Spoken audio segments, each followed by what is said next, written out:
Guys, I was wrong and I can admit that. When people were saying that mass deportations would greatly affect farmers, I didn't actually think they were serious. They said that Americans were unwilling to do the jobs that immigrants do, and I didn't believe them. But this new video that I just saw proved me wrong. It's just been harder and harder and harder to find those people to work. Bethany Gotts owns Quay's farm in Mountain Home, but now with fewer workers, a lot of the manual labor is left up to her. She tells me she's tried hiring locally, but it's been difficult to find people willing to do the hard work. Finding a legal American here that is going to work as hard as an immigrant is nearly impossible. She even posted job openings on Facebook. I had 7 people contact me about it, and when I sent them the description, I had no people respond. I went ahead and found the job listing. She's offering $2,000 to $3,000 a month for full-time manual labor on a farm. She says hiring undocumented workers is not an option, with serious risks for both sides. One, you're going to get fined. You have unfortunately, an employee living in fear. They could get picked up at any moment, and then you're without an employee. To keep her farm running, Gotts is hiring high schoolers and is now looking into the federal H-2A visa program. I have endeavored to spend $200,000 to build a small worker housing so that I can get H-2 workers next year. This woman had $200,000 lying around that she could have used to pay some strapping young Idaho corn-fed boys to do the manual labor on her farm, but instead built temporary housing for visa workers. I never thought I'd live to see the day where liberal media was telling people, are you unwilling to pay Americans a fair and decent living wage for hard manual labor? Just import a bunch of people to do it for way cheaper and then put them in a house and they can't go anywhere else because what other option do they have? Man, I feel like there's a term for that, but it's just slipping my mind. All of us farmers have officially fucked around and we have officially found the fuck out now, guys. I am on the verge of bankruptcy. I'm on the verge of tears. Overnight, all of my help fled. My help, out of fear for their safety, their lives, they fled. And now I am left out here standing in my unharvested carrot field. And I'm in Kansas, and this is when carrot harvest goes. In Kansas, this field should be full of workers, but all my workers left. And who the do you think is to blame for that? Every single one of them left. Now I have to by myself try to fill that truck with a load of carrots in one day, and I can't do that, guys. I have to get these carrots to market by next week when my contract is terminated. This is $936,000 worth of carrots right here, and I can't pick them by myself. If they're unharvested, I will get kicked out of that contract and I will get sued by the Planters Loves Carrots company. This is the consequences when we chose the wrong direction.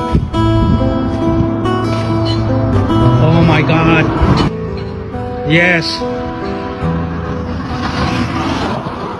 It is what it is. Make America great. Yeah, low prices. They cheered for mass deportations and celebrated harsh policies without thinking about their livelihood. They didn't think to ask, who's gonna pick my crops? Who's gonna harvest the crops, Now MAGA farmers are learning that when you build politics on cruelty, sometimes the consequences come back to your own doorstep. Because for years, immigrants were demonized, insulted, called criminals, but now the farms cannot do without them, So let's have a look. You want to get rid of illegal immigrants, quit eating. And that's for everybody. That's, nationwide. If you want to get rid of them, quit eating. That'll solve the problem. But when only 5 pickers showed up this morning to harvest his sweet potatoes, farmer Keith Smith saw possible ruin, the loss of his $500,000 crop. They're running scared because of this new law. And you're in trouble. I'm in trouble, bad trouble. Smith's 200 acres need 20 pickers, mostly Mexican nationals. There is not enough documented people here to supply that workforce. Most of your workers are here illegally. That's sure. If they got documentation, they got a better job working for me. Fernando Aldeman, a Mexican national, has worked Smith's farm since 1992. Everybody's just scared. Yeah. Now, are you here legally? No. No. So, are you scared? Yeah, I'm scared. I'm scared, Smith's pickers make about $100 a day. He supports immigration laws, just not this one that threatens his third-generation family. You can't just say, hey, I'm going to get rid of these people, and then look at the farmers that are left without workers. So first, immigrants are taking your jobs. Now they're not there to work for you. Pick a fucking struggle because you can't have both. Hey MAGA, you know all those jobs that you guys were complaining about that immigrants are taking? Yeah, they need you now. Those farmers, they need you. There are so many videos going around now of vegetables and fruits being left behind, molding, rotten, and it's because no one is going to pick it. No one's helping out. You white MAGA supporters were so upset that these hardworking immigrants were doing the jobs that you did not want to do. Well, here's your chance. Here is your time to shine, MAGA men, MAGA women. Come on. All these damn illegal aliens taking over American jobs, it ain't right because they're all criminals, you know. That's why we need a strong leader that'll put Americans first. That's why I voted for him, because he said he's going to deport all them illegal aliens, okay? Because I'm a proud American farmer. I don't need no illegal immigrants taking over my jobs. Ain't that right, Jose? Jose? Juan? Pedro? Where did y'all go? Hey, where did they go? They left. Why did they leave? They got work to do. Because they were illegal, and you voted for the guy that wants to deport them. Not really the most stable working environment. What? But I need their cheap labor to make my thin profit margins to make sense financially. Well, you should have thought about that, because now you're going to have to hire Americans, and they're going to unionize and ask for higher wages and eat into those profit margins. But are you saying that I have to face the consequences of my own actions? Because we can't afford this. We're all going to be bankrupt in 2 quarters. Funny how life works that way. Wait, you mean to tell me Americans don't want to pick lettuce for $2 an hour? No. Now the farmers are crying because they can't find any workers. Ain't that something? After you pushed out all of the immigrant workers who actually did the job, now you're standing around wondering why Chet and Kaylee won't come pick your cabbage in 100-degree weather for $4.75 and a Capri Sun? Y'all really thought folks were going to jump at the chance to break their backs for pennies on a dollar. But you know what's even funnier, y'all? Some of these farmers say the American workers they do get, they don't even last the whole damn day. One guy said somebody walked off by lunch, and honestly, I support it. Listen, I wouldn't be out there picking strawberries and fighting bees and being dehydrated just so that farmer could sell those strawberries for $12.99 a box at Whole Foods. Negative. See, they've been telling you this lie for years. They took our jobs. Nah, Americans, you didn't want those jobs. You just didn't want them to have the jobs either. Now look at you, a field full of crops and not a soul to pick them. Next time, think twice before turning labor into a culture war. Because now, it's just you and your own damn tomatoes. If we snapped our fingers and every single illegal immigrant in the United States disappeared, we would literally starve to death. You wonder why I'm so passionate about agriculture and so passionate about immigration as part of agriculture? It's that, guys. You don't know the whole picture. Now, should we have illegal immigrants working in the field? Should we have illegal immigrants working in construction? Should we have illegal immigrants working in hotels and wherever else they might be? No, we shouldn't. But they are, and there's tens of millions of them working in the system. So if we just say, hey, they got to get out of here, well, you have to have a solution before you just send people out the door. Now, I'm not talking about ethics today, and I've talked a lot about ethics. Let's just talk about economics. Let's just talk about the reality of economics. You send 10 million people out the door that are filling 10 million roles in the United States, and 80% of those people are working in agriculture. What do you think is going to happen? Do you think you're going to eat tomorrow if there's all of a sudden not people there to harvest, to pick, to pack, to drive the tractors, to do everything? Pretty quick, you'd find yourself without any food in your mouth, any food in your stomach, and you would be starving to death. That's why I'm so passionate about it, because we can't just be stupid. We have to have a solution. The ethics aside, I'm frustrated by the ethics because I know the people that we're talking about, but I think you still want to eat. So no matter what, we got to look at a solution and not just complain about all of the people who are here illegally, because you'll starve to death without them. I want to show you a video, but I want to make a statement when you're done watching it, okay? And the statement goes out to every single farmer who did this, and there are so many. The owners of Barbie's Berries here in Whatcom County used to allow ICE agents to use their fields to look for dangerous criminals among the farm worker population, until they saw a different side of things.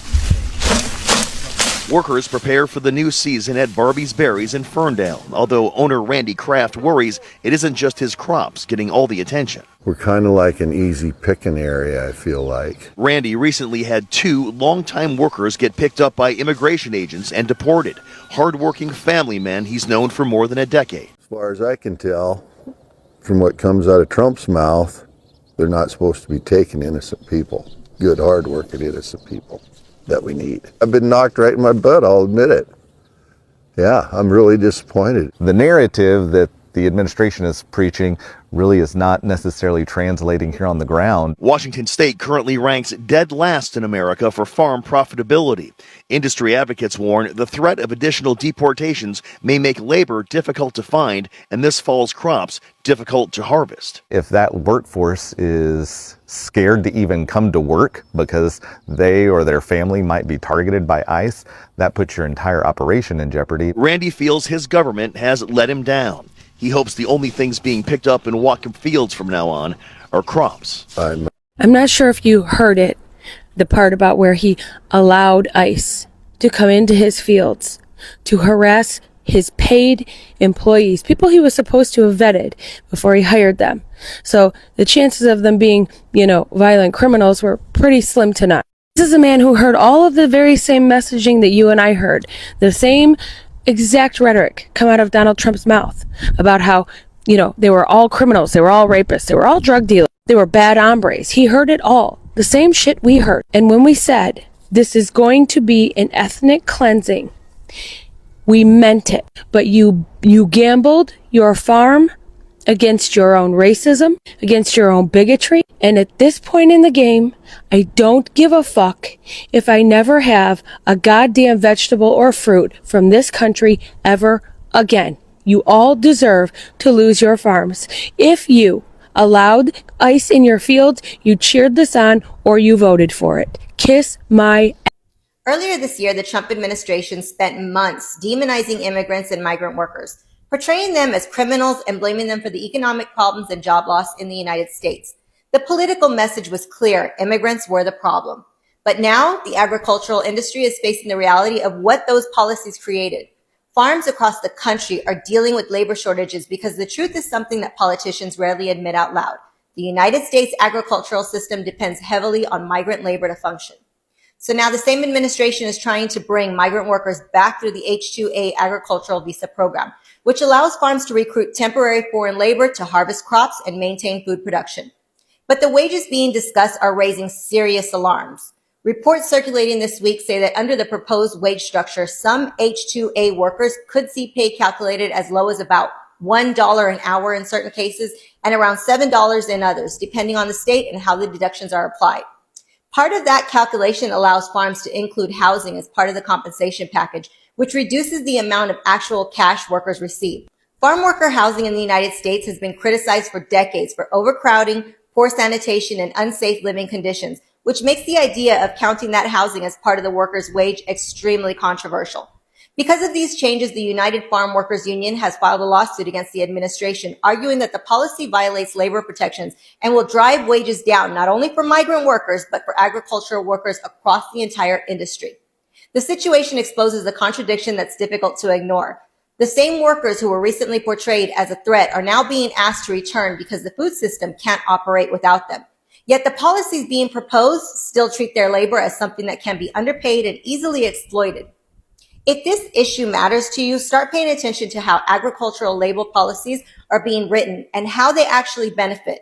Share this information and stay informed about the lawsuit, and ask whether the people who harvest the food that feeds an entire country are being treated with the dignity and fair compensation that they deserve. I don't know who agrees with me, but America cannot do without immigrants. Immigrants are not the enemies. They are a vital part of the economy, especially in industries that normal American citizens don't want to do: agriculture, construction, food processing, hospitality, caregiving. All these sectors have relied on immigrant labor for decades. Many of these workers, they wake up before sunrise, work long hours in difficult weather, and do physically demanding jobs, and instead of gratitude, they are met with insults and the threats of deportations. But now reality has finally arrived. The crops are rotting, the fields are left unpicked. This is the cause of building policy around anger. And some people believed that the deportations would only hurt someone else. But when you remove millions of hardworking people from the workforce, the damage spread throughout the entire economy. And this also applies to tariffs. Many celebrated tariffs as if they're only going to hurt other countries. But businesses always pass the cost to the consumers, That's why the prices go up, groceries. And the farmers, they lost their export markets in that process. So you see, policies sold on emotion end up hurting everyday Americans. And this is why racism and scapegoating are so expensive. Hate is not just morally wrong, it is economically destructive. When people vote based on resentment instead of reason, they often end up voting against their own interest. America's strength has always come from people willing to work, build something better, and create opportunity, and immigrants have always been part of that story. From railroads to farms, from restaurants to hospitals, from small businesses to major industries, immigrants have always helped build America. So they are not a burden. They are contributors, They are workers. They are human beings, and they should be treated with dignity and respect. So leaders should stop calling them criminals, blaming them for every problem, while benefiting from their labor, while denying them their humanity. I truly believe that if a country truly values work ethic, it should value the people doing the work. And if a country truly values family, then it should stop tearing families apart. America should create a sensible immigration reform that is humane and realistic. Otherwise, America will going to collapse if the leaders teach the people to hate the very people who are keeping the country running. So thank you so much for tuning in. Be sure to like, subscribe, and share. Have a good one. I'll see you in the next video.